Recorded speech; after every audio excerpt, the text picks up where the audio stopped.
అనంత కరుణామయుడు అపార కృపాశీలుడైన అల్లాహ్ పేరుతో ప్రారంభిస్తున్నాను. సూరే అన్నజ్మే 50వ వివరణ 3వ రుకు. అంటే ఆలోచించుకోవడానికి ఇంకా చాలా కాలం ఉందని, ఇప్పుడే తొందర ఏమిటి అని, ఈ విషయాలన్నింటినీ గురించి వెంటనే గంభీరంగా పరిశీలించడానికి, ఆలస్యం చేయకుండా విశ్వసించడానికి తొందర ఏమిటి అని అనుకోకండి. అలా కాదు, మీలో ఎవరికీ తెలియదు తనకు జీవిత వ్యవధి ఇంకా ఎంత ఉందో. ఏ క్షణమైనా మీలో ఏ వ్యక్తికైనా మృత్యు సంభవించవచ్చు. ప్రళయము అకస్మాత్తుగా వచ్చేయవచ్చు. అందువల్ల తీర్పు గడియ ఎంతో దూరం ఉందని అనుకోకండి. తన అంతిమ స్థితిని గురించి చింతించే వ్యక్తి ఒక్క క్షణం కూడా ఆలస్యం చేయక సర్దుకోవాలి. ఎందుకంటే ప్రతి శ్వాస తరువాతి శ్వాస పీల్చే అవకాశం దొరకకపోవచ్చు. అంటే తీర్పు గడియ వచ్చేసిన తర్వాత మీరు దాన్ని ఆపలేరు. దైవేతరులైన మీ ఆరాధ్యులకు, వేల్పులకు దాన్ని ఆపే బలం లేదు. దాన్ని దాటవేయగలగటం అల్లాహకు మట్టుకే సాధ్యం. అయితే ఆయన దాన్ని దాటవేయబోడు. మూలంలో హుదల్ హదీసి అన్న పదబంధం ప్రయోగించబడింది. దాని ఉద్దేశం దైవ సందేశహరుల ద్వారా దివ్య ఖురాన్లో అందజేయబడుతున్న బోధనలన్నీ అన్నది. ఆశ్చర్యం అంటే మనిషి ఏదైనా విచిత్రమైన నమ్మశక్యం కాని మాటను విన్నప్పుడు వెలిబుచ్చే ఆశ్చర్యం అన్నమాట. ఆయత్ భావం ఏమిటంటే, మహానీయ ముహమ్మద్ సల్లల్లాహు అలైహి వసల్లం ఏ విషయాన్నైతే నమ్మమని పిలుపునిస్తున్నారో అది మీరు విన్న విషయాలే కదా. మీరు ఈ విషయాలకే వింతగా విని ఆశ్చర్యంగా కళ్ళప్పగించి చూస్తున్నారా? ఏదో ఎంతో వింతైన విచిత్రమైన విషయాలు మీకు వినిపిస్తున్నట్లు. అంటే మీకు మీ అజ్ఞానానికి, మార్గవిహీనతకు ఏడ్పు రావాల్సింది పోయి దానికి భిన్నంగా మీ ముందు అందజేయబడుతున్న సత్యాన్ని చూసి పరిహాసాలాడుతున్నారా? మూలంలో సామిదూన్ అన్న పదం ప్రయోగించబడింది. దీనికి 2 అర్థాలు నిఘంటాకారులు తెలిపారు. ఇబ్ను అబ్బాస్, ఇఖ్రమా, అబూ ఉబైదా, నహివీం అభిప్రాయంలో యమనీ భాషలో సుమూద్ అంటే పాడటం, వాయించడం అని అర్థం. ఆయట్లో ఇది సూచించే విషయం. మక్కా తిరస్కారులు ఖురాన్ శబ్దాన్ని అణచడానికి, జనుల దృష్టిని మళ్లించడానికి బిగ్గరగా పాటలు పాడటం మొదలుపెట్టేవారు అన్నది. 2వ అర్థం ఇబ్ను అబ్బాస్ ముజాహిద్ ఇలా చెప్పారు: అహంకారంతో, తలబిరుసుతనంతో నిక్కబొడుచుకోవడాన్ని సుమూద్ అని అంటారు. మక్కా తిరస్కారులు దైవ సందేశహరుల సల్లల్లాహు అలైహి వసల్లం పక్కగా వెళ్ళినప్పుడు తల పైకెత్తి పొగరుతో వెళ్ళేవారు. రాగిట్ అస్ఫహానీ తన సుప్రదాత్లోనూ ఇదే అర్థాన్ని అవలంబించారు.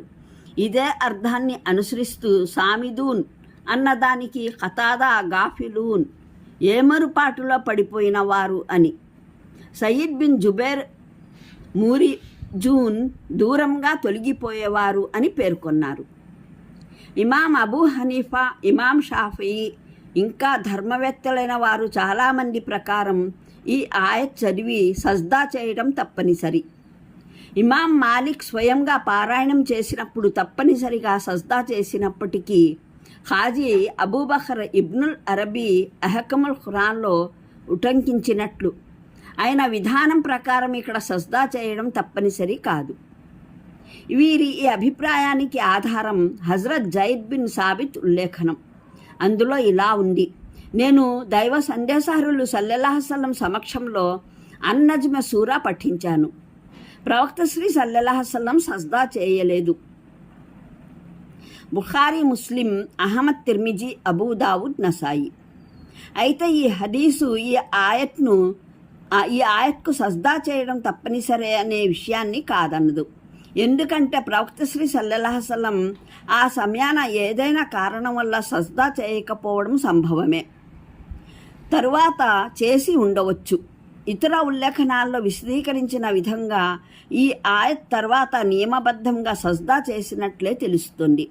Hazrat Abdullah bin Masood, ibn Abbas, Muttalib bin అబీపద రజీ ప్రభుతులు ఏకగ్రీవంగా ఉటంకించిన హదీసుల ప్రకారం ప్రవక్త శ్రీ సల్లల్లాహు అలైహి వసల్లం తొలిసారిగా ఈ సూరాను హరం కాబాలో పారాయణం చేసినప్పుడు ఆయన సల్లల్లాహు అలైహి వసల్లం సజ్దా చేశారు. ఆయనతో పాటు ఇస్పాసులు, తిరస్కారులు అందరూ సజ్దా చేశారు. బుఖారీ, అహ్మద్, నసాయి. ఇబ్ను ఉమర్ రజియల్లాహు ఉల్లేఖనం ప్రకారం ప్రవక్త శ్రీ సల్లల్లాహు అలైహి వసల్లం నమాజ్లో అన్నజ్మ్ సూరా పఠించి సజ్దా చేశారు. చాలాసేపటి వరకు సజ్దాలో ఉండిపోయారు. బైహఖీ, ఇబ్ను మర్దూయా, సబరుతుల్ జుహ్నీ ప్రకారం హజరత్ ఉమర్ రజియల్లాహు ఫజర్ నమాజ్లో నజ్మ్ సూరా పారాయణం చేసి సజ్దా చేశారు. తర్వాత లేచి అజ్జిల్జాల్ సూరా పఠించారు. ఆ పైన రుక్కు చేశారు. సయీద్ బిన్ ముస్నూద్ స్వయంగా ఇమాం మాలిక్ కూడా ముఅత్తా ముజాఫీ సుజూద్ అల్ ఖురాన్ అధ్యాయంలో హజరత్ ఉమర్ రజియల్లాహు చేసిన ఈ ఆచరణను ఉటంకించారు. అనంత కరుణామయుడు, అపార కృపాశీలుడైన అల్లాహ్ పేరుతో ప్రారంభిస్తున్నాను. సూరే అన్నజ్మే 50వ వివరణ 3వ రుక్కు. అంటే ఆలోచించుకోవడానికి ఇంకా చాలా కాలం ఉందని, ఇప్పుడే తొందర ఏమిటి అని, ఈ విషయాలన్నింటినీ గురించి వెంటనే గంభీరంగా పరిశీలించడానికి, ఆలస్యం చేయకుండా విశ్వసించడానికి తొందర ఏమిటి అని అనుకోకండి. అలా కాదు, మీలో ఎవరికీ తెలియదు తనకు జీవిత వ్యవధి ఇంకా ఎంత ఉందో. ఏ క్షణమైనా మీలో ఏ వ్యక్తికైనా మృత్యు సంభవించవచ్చు. ప్రళయము అకస్మాత్తుగా వచ్చేయవచ్చు. అందువల్ల తీర్పు గడియ ఎంతో దూరం ఉందని అనుకోకండి. తన అంతిమ స్థితిని గురించి చింతించే వ్యక్తి ఒక్క క్షణం కూడా ఆలస్యం చేయక సర్దుకోవాలి.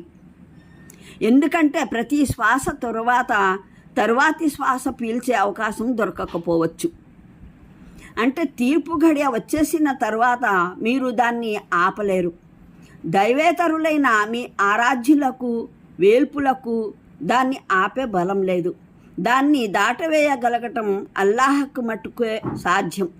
అయితే ఆయన దాన్ని దాటవేయబోడు. మూలంలో హుదల్ హదీసి అన్న పదబంధం ప్రయోగించబడింది. దాని ఉద్దేశం దైవ సందేశహరుల ద్వారా దివ్య ఖురాన్లో అందజేయబడుతున్న బోధనలన్నీ అన్నది. ఆశ్చర్యం అంటే మనిషి ఏదైనా విచిత్రమైన, నమ్మశక్యం కాని మాటను విన్నప్పుడు వెలిబుచ్చే ఆశ్చర్యం అన్నమాట. ఆయత్ భావం ఏమిటంటే, మహానీయ ముహమ్మద్ సల్లల్లాహు అలైహి వసల్లం ఏ విషయాన్నైతే నమ్మమని పిలుపునిస్తున్నారో అది మీరు విన్న విషయాలే కదా. మీరు ఈ విషయాలకే వింతగా విని ఆశ్చర్యంగా కళ్ళప్పగించి చూస్తున్నారా? ఏదో ఎంతో వింతైన, విచిత్రమైన విషయాలు మీకు వినిపిస్తున్నట్లు. అంటే మీకు మీ అజ్ఞానానికి, మార్గవిహీనతకు ఏడ్పు రావాల్సింది పోయి, దానికి భిన్నంగా మీ ముందు అందజేయబడుతున్న సత్యాన్ని చూసి పరిహాసాలాడుతున్నారా? మూలంలో సామిదూన్ అన్న పదం ప్రయోగించబడింది. దీనికి 2 అర్థాలు నిఘంటాకారులు తెలిపారు. ఇబ్ను అబ్బాస్, ఇఖ్రమా, అబూ ఉబైదా,